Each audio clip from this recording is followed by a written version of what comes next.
and invited guests.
Distinguished guests, ladies and gentlemen, please remain standing for the national anthem.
You may now be seated.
Bulan jauh dilindung awan lalu.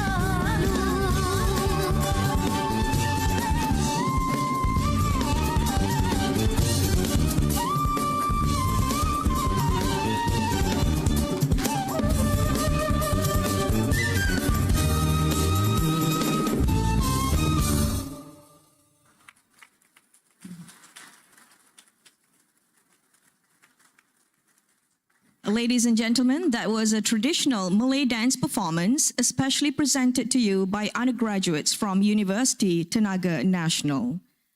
Before we continue with our ceremony this morning, let's have a photo session to capture this memorable event. So, photographer is ready. Let's begin with a formal photo for the album.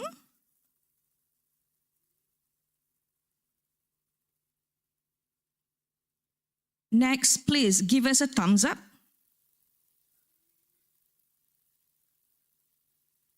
And care for a mini love.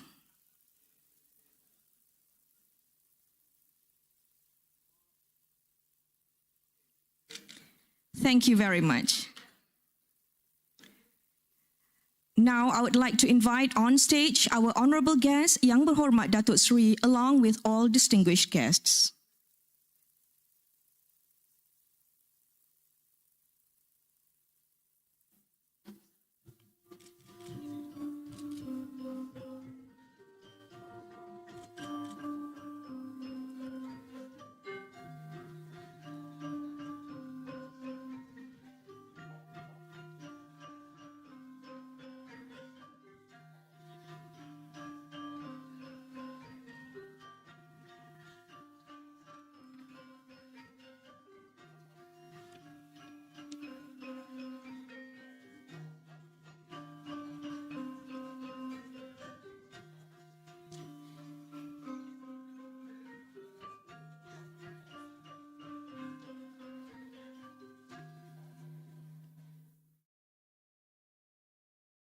Yang Berhormat Datuk Sri Huang Tiong Si, Deputy Minister of Natural Resources, Environment and Climate Change. Ms. Alison Bartle, Director of Aqua Media International, which is the publisher of the International Journal on Hydropower and Dams, also host of Asia 2023. Mr. Michel Lino, President, International Commission on Large Dams, ICOLD. Yang Berbahagia Datin Professor Insinyur Dr. Laria Muhammad Siddiq, Chairman of the Second International Conference on Dam Safety Management and Engineering 2023, ICD SME 2023, Co-President, Malaysian National Committee on Large Dams, MyCold. Yang Berbahagia Datuk Insinyur Roslan Abdul Rahman, Chief Operating Officer, TNB Power Generation Sendirian Berhad, TNB Genco, representing Yang Berbahagia, Datuk Indra Insinyur Baharin Din, President, Chief Executive Officer, Tenaga Nasional Berhad, Malaysia, Dr. Engineer Klaus Iorde, International Energy Agency, ladies and gentlemen, good morning and selamat datang. Welcome to the opening ceremony for the 8th International Conference and Exhibition on Water Resources and Renewable Energy Development in Asia, Asia 2023, and the 2nd International Conference on Dam Safety Management and Engineering, ICD SME 2023, at Shangri-La Hotel, Kuala Lumpur. I'm Associate Professor Dr. Zuraida Ali, and it is my pleasure to be your MC this morning. Ladies and gentlemen, now I'm definite you're all looking forward to the introduction speech by the Program Director of Asia 2023. Please welcome Ms. Alison Bartle, Director of Aqua Media International and Project Director of Asia 2023.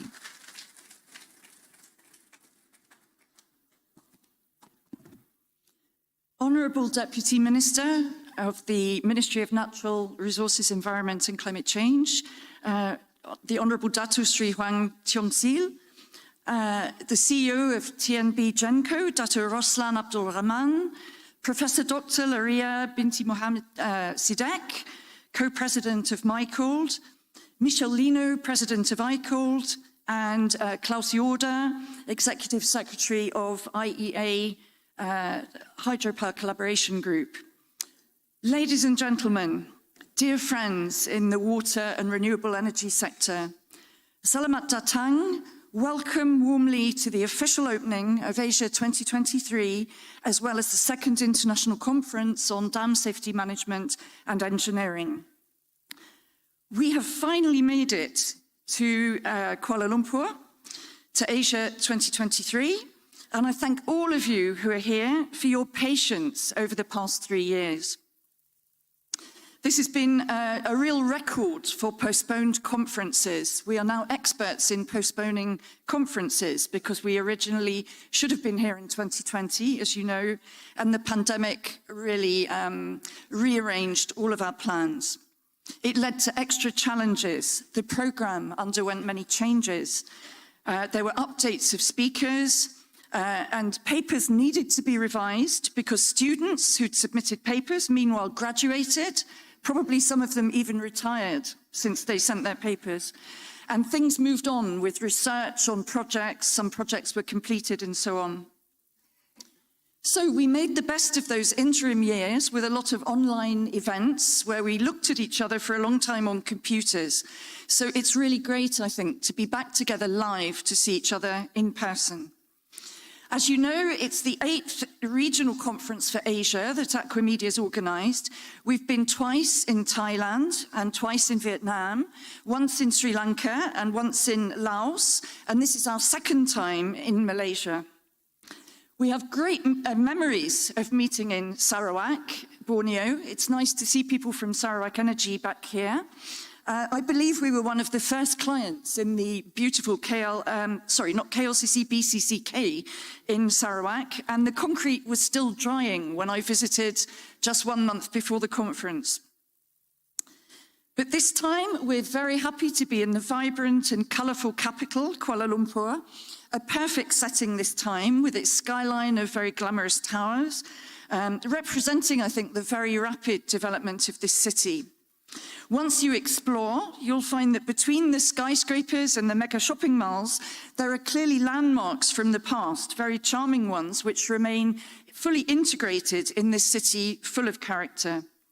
Malaysia's water resources and renewable energy and accomplishments in dam construction have also developed at a very good pace, both in Sarawak and here in the peninsula. And we're going to hear about cascades of major hydropower schemes, as well as small ones for the rural areas.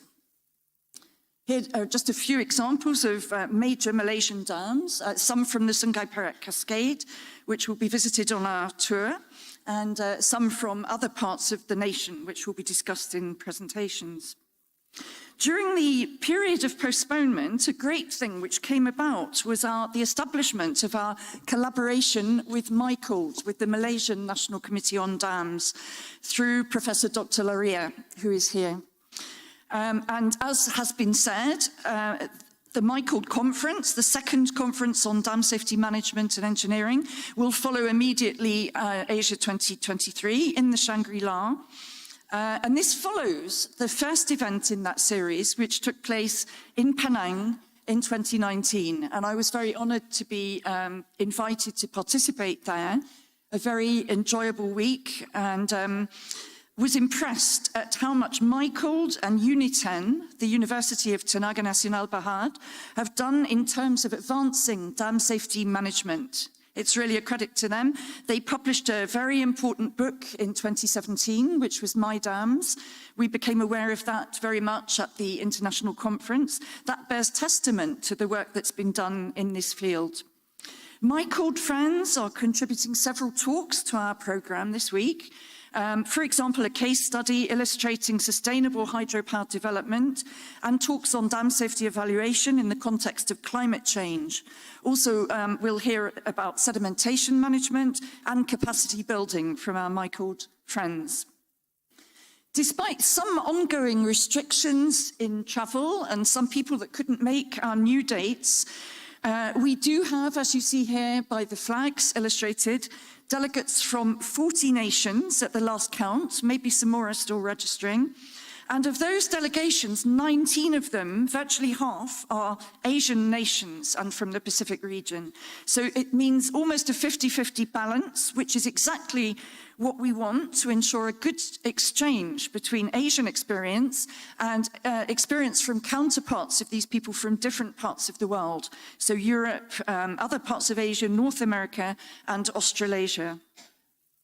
We can see here just a selection of the important major hydropower developers who are with us this week. These are just some examples. We also have leading consultants, researchers, manufacturers. Having just mentioned who is here, I just wanted to mention on behalf of all of us the friends who are missing, both because of man-made disasters and natural disasters. And I mean, of course, our friends of Ukraine who would normally be here. We miss them dearly. They are now the victims of invasion, atrocities, and sustained attacks on their power and water infrastructure. And we feel deeply for everyone in southern Turkey and Syria who suffered so badly in the recent earthquakes. Many lost lives and property and their homes. So on behalf of Asia 2023, we express sympathy to all of those people that can't be with us. Moving on to hydropower, everyone sitting here is certainly aware of the specific attributes of hydropower, but I think it can never be stressed enough that it's actually the only source of renewable energy which can offer such a wide range of additional benefits apart from power, many of which serve to meet basic human needs and align closely with the UN Sustainability Development Goals. The fact that many of the SDGs stand very little chance of being achieved by the target date, it means that the accelerated development of hydropower assumes even greater importance. As a result of these global attributes of hydro, it's worth looking at the role hydro is playing in the world at the moment. This information comes from our annual World Atlas that we publish, researching from different countries with hydro and dam construction going on. So you see here the important role it's playing. The main policy driving organizations such as IEA, IRENA, African Union and the European Union are taking a lot of initiatives to try to raise awareness and look at the global role of hydropower and encourage big developments. Klaus Jorder will probably tell us about the IEA's global overview. And here I just thought it was interesting to compare the situation 10 years ago and from our last atlas in 2022. And without going through all these figures, you can see the very impressive developments in Asia, which really stand out from the rest of the world. And now very quickly, I just want to show in the last year, just looking through the news pages of hydropower and dams, some of the very major specific achievements in Asia in the past year. We see the huge Fengnang 3,600 megawatt pump storage station being commissioned in China.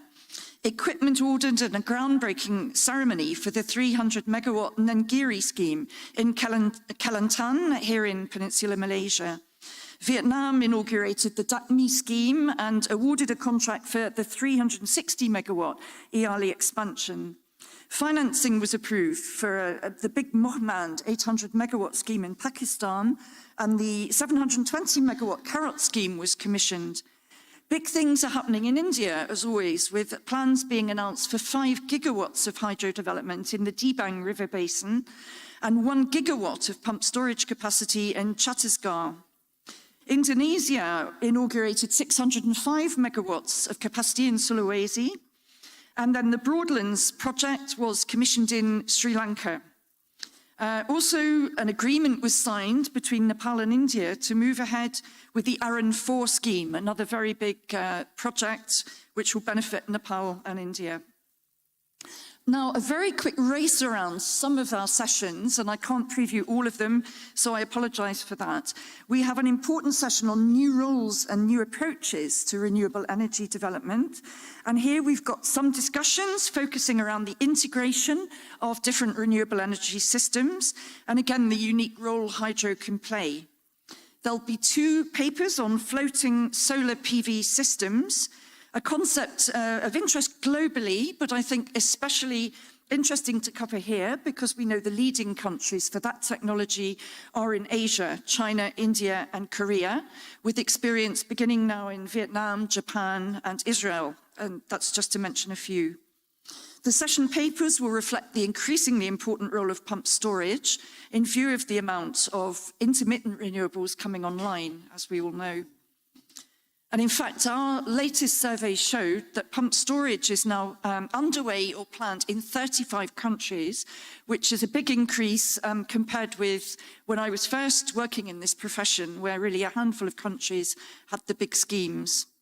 As far as dam construction, for all purposes, is concerned, we can see this large belt of activity. The red dots on our world map, which is in the delegate bags, are dams over 60 metres, which are currently under construction, most of them multi-purpose. After highlighting many accomplishments in Asia, we come to the challenges, which are also very much the point of getting together at a conference like this.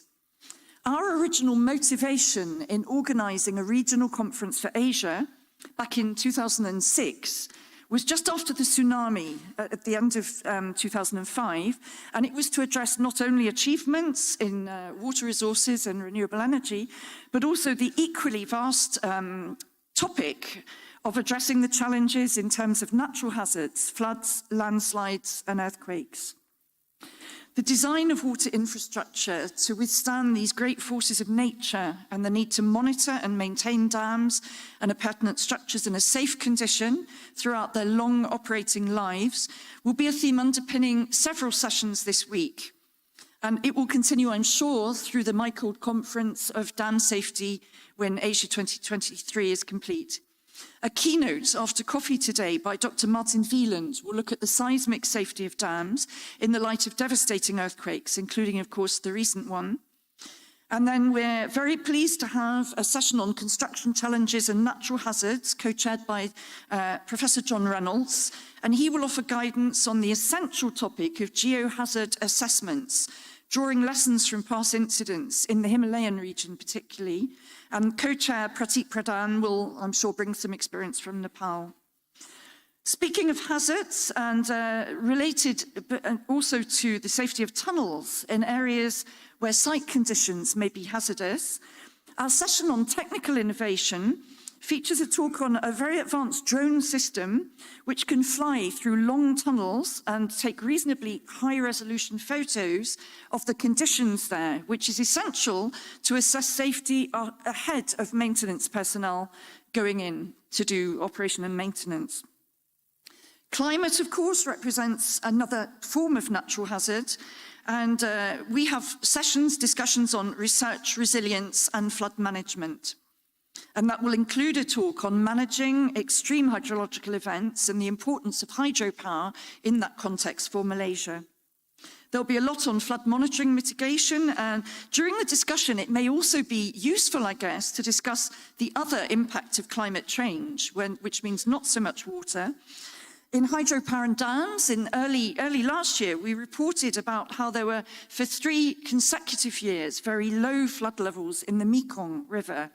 And the Mekong River Commission at that time was urging the riparian countries to take specific measures, including the establishment of joint notification mechanisms, coordinated operational management, and to consider options to build more storage schemes, very importantly. And this leads to a mention of our next important session on transboundary schemes and cross-border collaboration. I'm just showing on the left here of the many transboundary rivers of the world, nearly 300. A lot of the very mighty rivers which cross several borders are in Asia. And I'm showing, for example, Brahmaputra, Indus, Ganges, Euphrates, Tigris, and Irrawaddy. And of course, the main picture here is the Mekong, the one with the most riparian countries, the majority of which are represented here. So we have a session with talks from MRC, and we are actually continuing a little bit a debate that began in Da Nang, Vietnam, at our last Asia Regional Conference. We're delighted that Ji Tang from the World Bank will be joining us to chair this session again this year and continue a very good dialogue which began there about how MRC sets a very good role model for countries in other parts of the world. In Da Nang, we discussed whether that can be replicated in the so-called BBIN countries, Bangladesh, Bhutan, India, Nepal. And let's hope that discussion can maybe continue because we have delegates from some of those countries. Another form of collaboration is, of course, capacity building and technology transfer. This is just an example. A talk will be given here, and we published the paper in Hydropower and Dams about the San Roque plant in the Philippines, where the Kansai Electric Power Company, who will also be presenting here, undertook a very good capacity building training course after completion of the project so that the local engineers were really in a good position to maintain that project and operate it to a very high standard. Sessions on environmental and social aspects are vital as always, and we're covering benefit sharing, social impacts, fish protection, and an innovative river cleaning concept. And there'll be case studies on environmental management and social issues from Malaysia, Laos, Georgia, and Nepal. I've saved until near the end of my talk maybe one of the most important sessions for people here looking to take part in future developments, and that's the session on potential and development opportunities.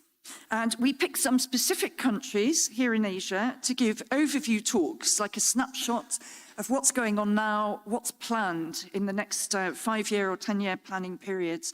So you see here the countries that will give their discussion there, and we will have a pre-recorded talk from the IEA Central Office in Paris about their global energy outlook, particularly for hydropower, and they are going to focus especially on the Asia region in that talk.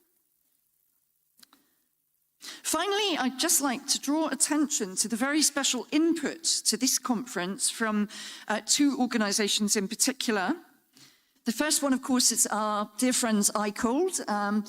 We collaborate each year very closely, both at their conferences and ours. So it's a very nice quasi-partnership. And this is just to demonstrate the many sessions where we have ICOLD officers contributing.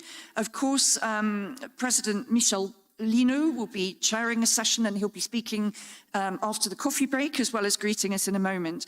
We also have a number of vice presidents and honorary vice presidents contributing to the programme on sessions like civil works, on dam safety, on operation and maintenance, and there will be a lot of discussion from various experts, many of whom are dam safety professionals.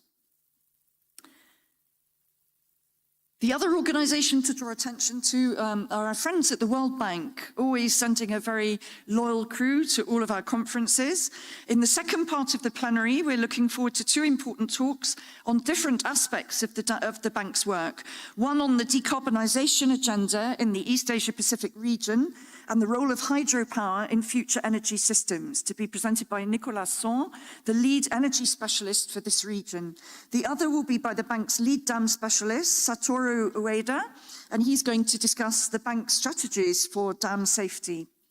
Later today, there'll be a panel on finance, focusing on the complexities of financing for hydropower and the need for patient financing. And that's going to be led by Nicolas Son and Patrice Caporossi, both also World Bank. And then Ji Tang, as I mentioned, will join later in the week to lead the discussions on collaboration.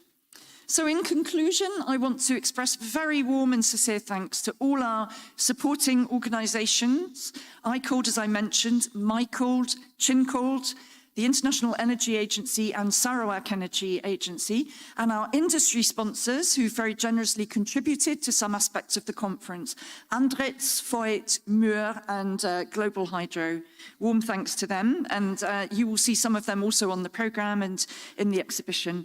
And to all of you from so many different parts of the world, many of whom have travelled a very long way from the other side of the globe, and you've brought your expertise to the table. So it's not just formal presentations, it's discussion throughout, and we've tried to allow a lot of time for that. So together, you're going to be providing a wealth of expertise. And I think the common aim for all of us will be to learn from each other's achievements, address each other's challenges, and to further the cause of water resources development and renewable energy in Asia. That's what we really owe to future generations, I think. Thank you very much. Terima kasih.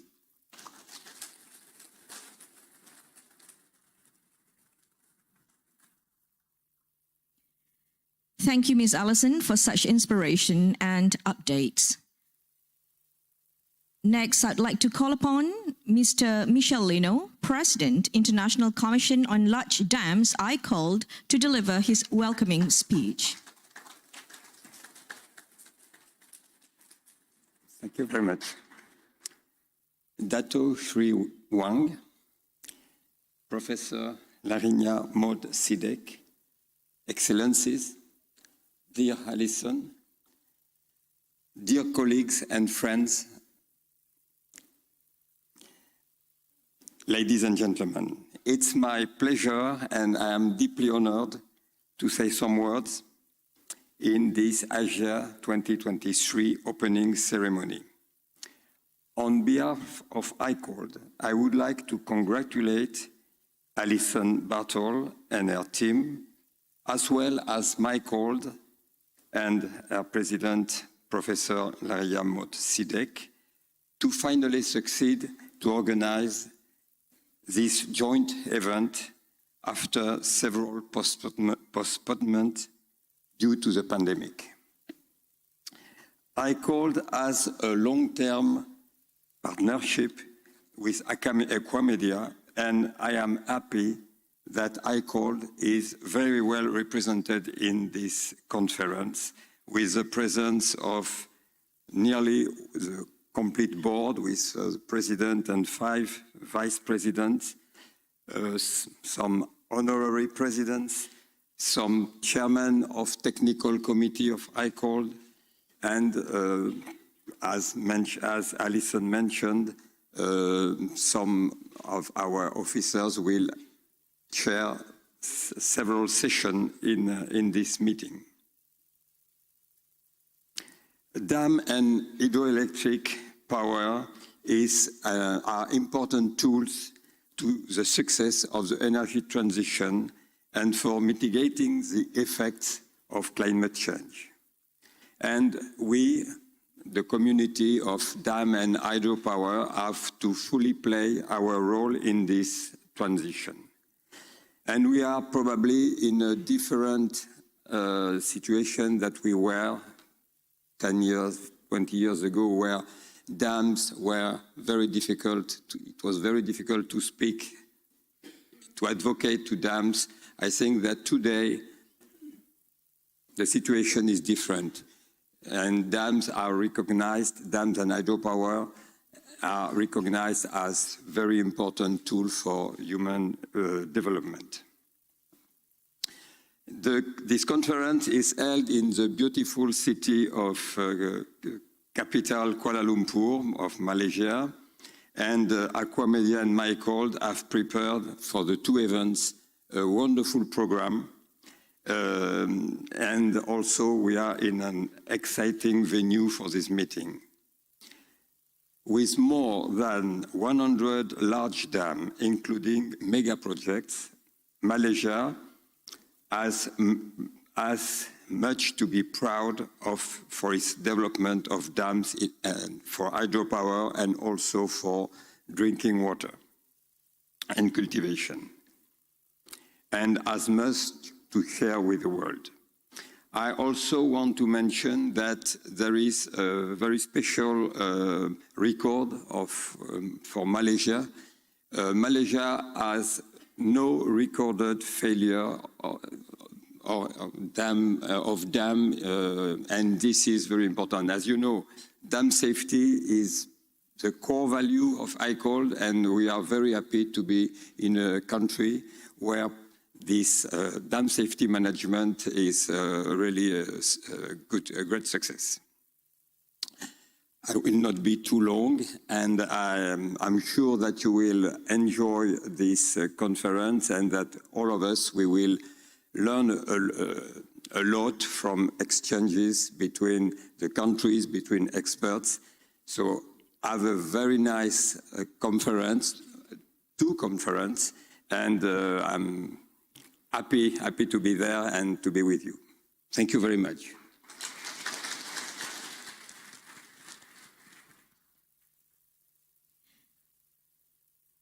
Thank you, sir. Next, let's hear it from Yang Berbahagia, Datin Professor Insinyur Dr. Laria Muhammad Siddiq, Chairman of the Second International Conference on Dam Safety Management and Engineering 2023, also the co-president of Malaysian National Committee on Large Dams, Michael. Yang Berbahagia Datuk Seri Huang Tiong Si, Deputy Minister of Natural Resources, Environment and Climate Change, NRECC, Ms. Alison Bartle, Program Director Asia 2023, Mr. Michelino, President International Commission on Large Dams, Yang Berbahagia Datuk Engineer Roslan Abdul Rahman, Chief Operating Officer, TMB Power Generation Sdn Bhd, also known as TMB Genco, representing Yang Berbahagia Datuk Indra Engineer Baharin Din, Chief Executive Officer of TMB Malaysia, Dr. Klaus Jorde, International Energy Agency, Dr. Jia Jingsheng, the Honorary President of the Chinko. Honorable guests, keynote speakers, paper presenters, and participants. Distinguished ladies and gentlemen, a very warm and gracious welcome to all distinguished guests from Global Water Resources, Renewable Energy and Dam Engineering community. Your presence here, hailing from various corners of the world, is a testament to the significance and relevance of the 8th International Conference and Exhibition on Water Resources and Renewable Energy Development in Asia, also known as Asia 2023, and 2nd International Conference on Dam Safety Management and Engineering, also known as ICDSME 2023. On behalf of the Malaysian National Committee on Large Dams, I am humbled to extend a heartfelt and cordial welcome to all international and national delegates gathered here in Kuala Lumpur, Malaysia. Selamat datang. It is a privilege and honor for us to host such a distinguished group of professionals who specialize in water resources, renewable energy, and dam engineering. We recognize that each of you brings a wealth of knowledge and expertise to this conference, and we look forward to engaging in insightful discussions and sharing innovative ideas. Your presence here underscores our shared commitment to advancing dam safety management and engineering, renewable energy, as well as water resources development policies and practices in an era where climate change and sustainability are paramount issues.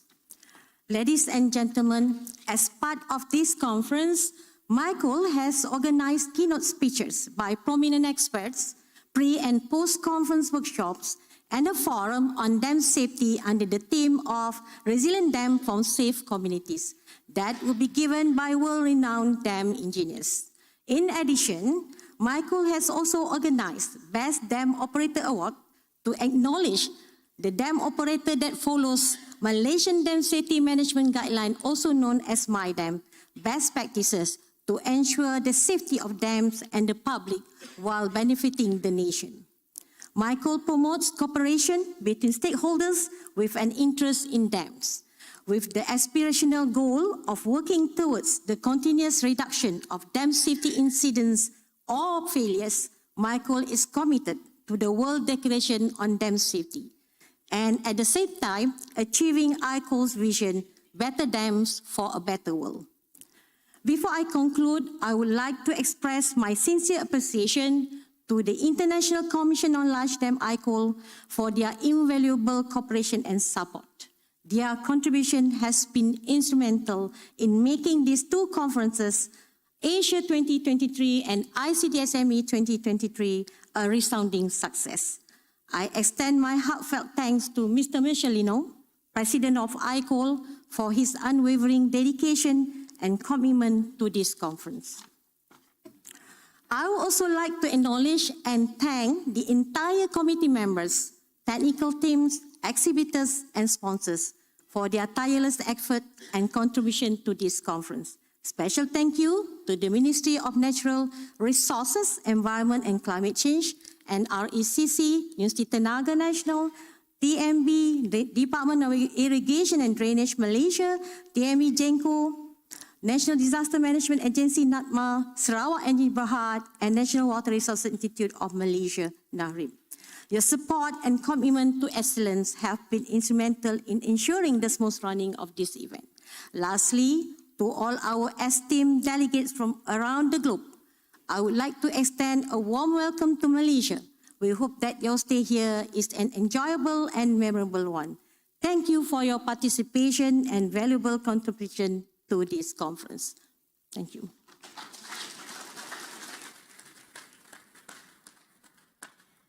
Thank you, Yang Berbahagia Datin.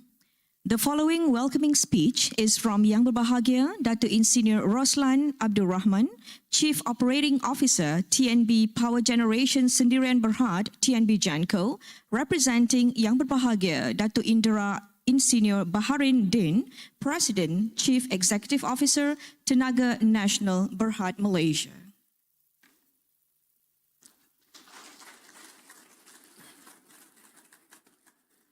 Assalamualaikum warahmatullahi wabarakatuh dan selamat sejahtera. Yang berbahagia Datuk Seri Huang Tiong Si, Deputy Minister of Natural Resources, Environment and Climate Change, Ms. Alison Bartle, Program Director of Asia 2023, Mr. Michel Lino, President, International Commission on Large Dams, or ICOL, Yang berbahagia Datin Profesor Insinyur Dr. Lariah binti Muhammad Siddiq, Chairman of the Second International Conference on Dam Safety Management and Engineering, and Co-President of the Malaysian National Committee on Large Dams, Dr. Engineer Klaus Hode, International Energy Agency, Dr. Jia Jinsheng, Honorary President of the International Commission on Large Dams, China. Distinguished participants, ladies and gentlemen. I am representing Dato' Indra Baharin bin Din, the Chief Executive Officer, President of Tenaga Nasional Berhad, who regretfully could not make to this event today. Therefore, please allow me to continue delivering the speech on his behalf. I would like to express my sincere gratitude for inviting me to deliver a welcoming speech to these two prestigious conferences, the 8th International Conference and Exhibition on Water Resources and Renewable Energy Development in Asia, and the 2nd International Conference on Dam Safety Management and Engineering, or ICD SME 2023. It is a great pleasure for Tenaga Nasional Berhad to be part of the organizing committee and sponsor for this event. TNB is committed towards net zero by 2050 through our intensive efforts in electrification, digitalization, and decarbonization, driving measurable value across our sustainability pillars. There is environmental, social and governance, and economics. We took a bold step in setting our net zero aspiration by 2050 through our Sustainability Pathway 2050, aiming to stay ahead in the energy transition. As part of our sustainable business expansion, we have expanded our renewable energy generation through large-scale solar in Sepang and Bukit Selamau